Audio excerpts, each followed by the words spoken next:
Hello student, कैसे हो आप लोग। आई होप बहुत अच्छे होंगे। तो आज मेरा पीडी का थर्ड लेक्चर होने वाला है, जिसमें हम लोग सीखेंगे कि किसी भी आर्बिट्ररी फंक्शन को हम लोग पार्शियली डिफरेंशिएट कैसे करते हैं। पिछले लेक्चर में देखा है कि किसी भी इक्वेशन को, बेसिक इक्वेशन को हम लोग कैसे पार्शियली डिफरेंशिएट करते हैं।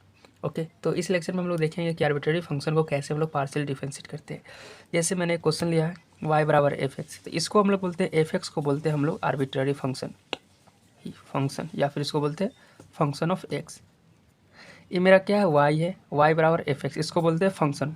अंदर x है, इसका मतलब है कि फंक्शन ऑफ x है। मैंने पिछले लेक्चर में ये सब समझाया कि फंक्शन ऑफ x का मतलब क्या हुआ। फंक्शन ऑफ x का मतलब हो गया है कि इसके फंक्शन ऑफ x मतलब जो इक्वेशन लिखने वाला होंगे उसमें सिर्फ x टर्म नहीं तो कांस्टेंट टर्म रहेंगे। जैसे x square plus 4x plus 5, तो इतना को हम लोग बोलते हैं एक्स टर्म, जिसमें एक्स वाले टर्म रहते थे एक्स टर्म प्लस ये हमारा क्या हो गया, कांस्टेंट हो गया। तो अगर फंक्शन ऑफ एक्स लिखा हुआ है, इसका मतलब कि जो भी इक्वेशन रहेंगे उसमें एक्स टर्म रहेंगे, एक्स वाले टर्म रहेंगे, नहीं तो कांस्टेंट रहेंगे। ओके, तो हमने पिछले लेक्चर में देखा है कि एक्स टर्म किसी भी इक्वेशन को इसका हम लोग कैसे पार्शियली डिफरेंशिएट करते हैं, वो हमने देखा है। ओके, तो आज हम लोग देखेंगे कि आर्बिट्ररी फंक्शन को हम लोग कैसे पार्शियली डिफरेंशिएट करते हैं। जैसे वाई बराबर यहाँ लिखा हुआ है एफ एक्स है, तो इसको हम लोग कैसे डिफरेंशिएट करते हैं। सपोज मैंने पार्शियली डिफरेंशिएट किया, पी से partially differentiate with respect to, मैं एक्स से कर रहा हूँ विथ रेस्पेक्ट टू एक्स, तो कैसे हो जाएगा, d y upon d x बराबर, सॉरी डेल होता है, डेल अपॉन डेल एक्स और एफ एक्स का। ओके, तो इसको हम लोग कैसे करते हैं, इसको हम लोग लिख देते हैं एफ डैश एक्स। इसका मतलब हो गया कि एफ डैश डैश का मतलब कि एक बार डिफ्रेंशिएट किया गया है एक्स के रेस्पेक्ट में, अंदर एक्स है, इसका मतलब कि एक्स के रेस्पेक्ट में किया गया है। अगर कहीं एफ डबल डैश एक्स है, इसका मतलब है कि दो बार डिफ्रेंशिएट किया गया है, तो del two upon del x square into f x है। इसका मतलब डबल डैश का मतलब कि दो बार डिफरेंशिएट किया गया है एफ एक्स को, किसके रेस्पेक्ट में, एक्स के रेस्पेक्ट में। अगर सपोज वहीं पे लिखा रहेगा एफ डेल जेड, सो एफ डैश जेड, इसका मतलब है कि कोई फंक्शन था एफ जेड जिसको मैंने जेड के रेस्पेक्ट में क्या हूँ, डिफरेंशिएट किया हूँ। ओके, अगर एफ डैश वाई है, एफ डैश वाई, इसका मतलब है कि del upon del y into f y. F y को मैंने वाई के रेस्पेक्ट में डिफरेंशिएट किया। कैसे मालूम चला कि किसके रेस्पेक्ट में डिफरेंशिएट करना है, जो अंदर वाले टर्म रहते हैं उसी के रेस्पेक्ट में हम लोग डिफरेंशिएट मानते हैं। जेड है तो जेड वाले टर्म में, एक्स है तो एक्स वाले टर्म में। ओके, तो यहाँ पे आपने देखा कि कैसे हमने फंक्शन को डिफरेंशिएट किया। सपोज अगर कोई दूसरा क्वेश्चन मैं लेता हूँ, अगर जेड बराबर function of x comma y है, तो सबसे पहले तो आपको यहाँ पे समझना पड़ेगा कि एक्स हमारा डिपेंडेंट वेरिएबल है, जो किस पर डिपेंडेंट है, एक्स एंड वाई पर डिपेंडेंट है। And function of x and y, इसका मतलब हो गया, इसको हम लोग बोलेंगे function of x and y. मतलब इसका जो इक्वेशन लिखाएगा, जैसे एफ एक्स कमा वाई का हमारा इक्वेशन रहेगा, जिसमें एक्स एंड वाई वाले टर्म रहेंगे प्लस कांस्टेंट टर्म रहेंगे। और जैसे example f x comma y यानी function of x and y का है, तो इसका मतलब इसमें जो हमारा इक्वेशन लिखाएगा एक्स वाई वाला टर्म रहेगा प्लस कोई कांस्टेंट टर्म रहेंगे। जैसे x square plus y square plus 2xy plus कोई भी कांस्टेंट, सपोज 10, ये मेरा क्या हो जाएगा, कांस्टेंट। जैसे x प्लस 2y बराबर a प्लस बी, तो यहाँ पर x एंड 2y को हमने क्या कहा है, वेरिएबल टर्म है, एंड a प्लस बी को यहाँ पे हम लोग कांस्टेंट मानकर चलेंगे, इसलिए इसको बोलेंगे x, function of x and y. इसको बोलते हैं फंक्शन ऑफ एक्स, मतलब एक्स वाई वाले टर्म रहेंगे एंड बाकी जो भी टर्म रहेंगे उसको हम लोग कांस्टेंट मानकर चलेंगे।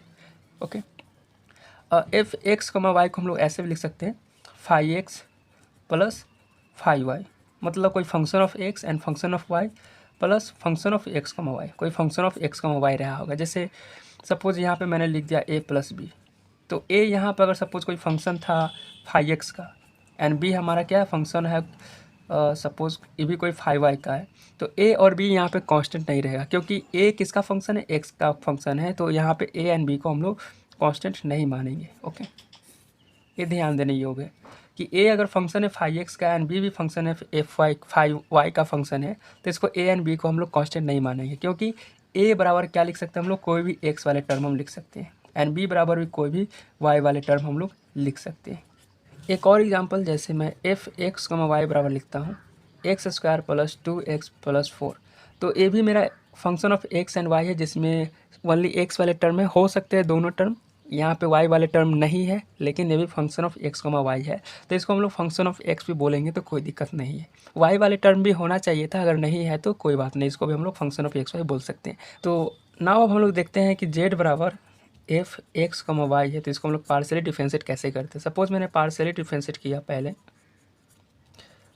Partially differentiate with respect to x. वो एक शॉर्ट ट्रिक है कि अगर आपको कभी पार्शियली डिफरेंशिएट करने का अगर कहा जाए तो सबसे पहले हम इसको क्या करेंगे, जेड को हम लोग तोड़ देंगे एफ एक्स प्लस, जैसे एक्स और वाई वाले दोनों टर्म है तो मान लेंगे कि f x plus f y, ऐसे तोड़ देंगे। ऐसे तोड़ने के बाद इजी वे में आप डिफरेंशिएट कर सकेंगे। तो पार्शियली डिफरेंशिएट करेंगे तो इसको कैसे लिखेंगे, del z upon del x बराबर del upon del x into f x plus del upon del x into f y. Now यहाँ हम लोग जानते हैं कि जब x के रेस्पेक्ट में अगर पार्शियली डिफरेंशिएट कर रहे हैं तो यहाँ पे मैंने y को क्या एज अ कांस्टेंट मानकर चला है। तो del z upon del x जब मैंने y को कांस्टेंट माना है तो एफ एक्स का डिफरेंशिएट करेंगे तो लिख सकते हैं f dash x plus f y. हम जानते हैं कि जब एफ वाई है तो इसमें y वाले ही टर्म रहेंगे ओनली, तो y कांस्टेंट है तो कांस्टेंट का डिफरेंशिएशन क्या होता है, 0। इसलिए del z upon del x y as a constant मैं लेकर चला हूँ तो क्या हो जाएगा हमारा एफ डैश एक्स है। इस तरह से हम लोग पार्शियली डिफरेंशिएट करेंगे। पहले क्या करेंगे, जो भी फंक्शन रहेगा एक्स एंड वाई का फंक्शन रहेगा इसको मैं इस सबसे पहले इसको डिवाइड कर दूंगा, तोड़ दूंगा, जेड बराबर f x plus f y, f x plus f y, and then इसको हम लोग डिफरेंशिएट करते हैं। एफ वाई का डिफरेंशिएट करेंगे तो पूरा डिफरेंशिएट क्या आ जाएगा, 0 आ जाएगा, क्योंकि एफ वाई के अंदर हम जानते हैं कि अगर एफ वाई कोई फंक्शन है तो इसके अंदर सिर्फ वाई वाले ही टर्म रहेंगे या फिर कोई कांस्टेंट टर्म रहेंगे। तो जब मैं इसका del f y upon del x में करूँगा, इसको मैं डिफरेंशिएट करूँगा तो हमको इसको डिफरेंशिएट करना पड़ जाएगा, y square plus 2x plus 2y plus 3।